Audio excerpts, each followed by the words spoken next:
Toxic productivity is using busyness as a band-aid for a deeper wound. Last year, after the breaking point, I didn't rest. I didn't heal. I just got busier. I told myself if I could just finish one more project or plan one more trip, the hardship would disappear. I was DIYing a distraction and I was starting to do it again. So here's the reality check.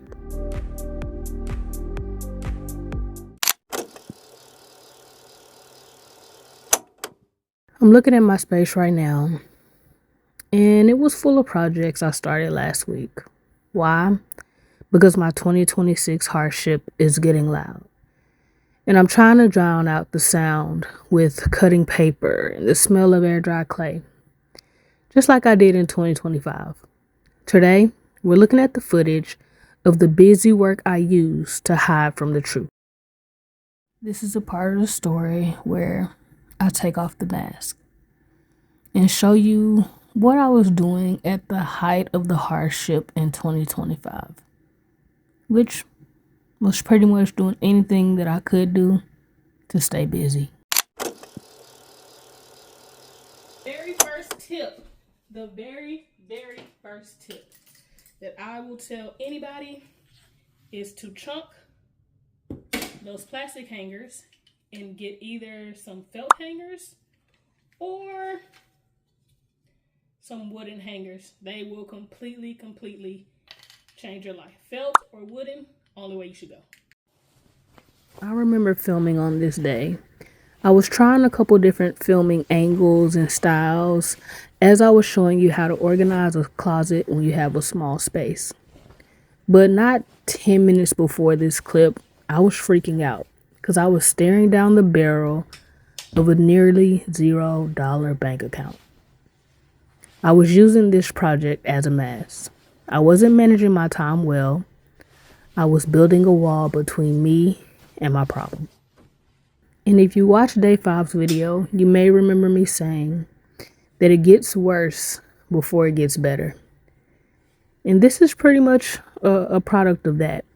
Things just kept on getting worse and getting worse.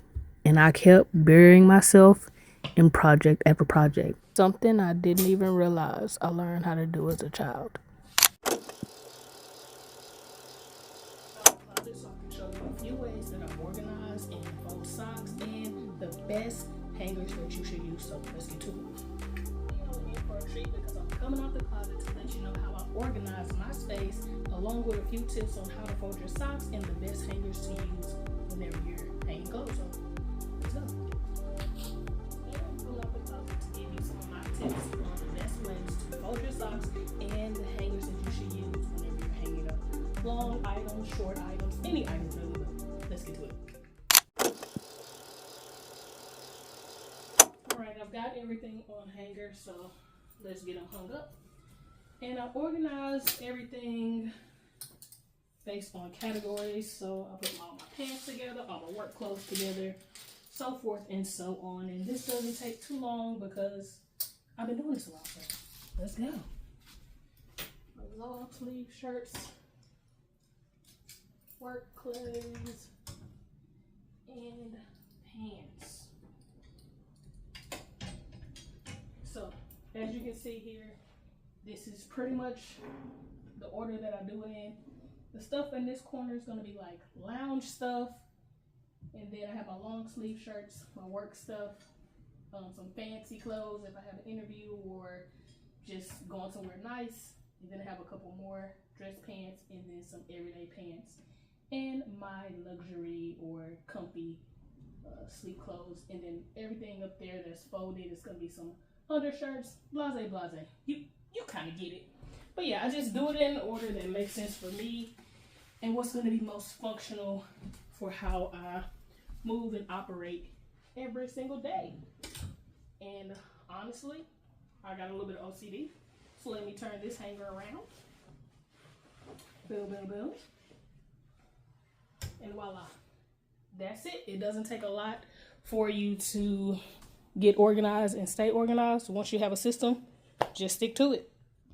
Now, I was going to fold these clothes up here, but I'm not going to refold them. They're already folded, so bam. They're already folded. They're already categorized, so there's no need to refold them. They're not as neat as I want. Here's what I learned from that moment. Busyness isn't a cure. It's a delay. In 2025, my distractions bought me a few months of peace, but they cost me a year of progress. I refuse to pay the price again in 2026. So tomorrow, on day 7, we're going to look at the advice I ignored, the voices that tried to stop me before the cycle closed.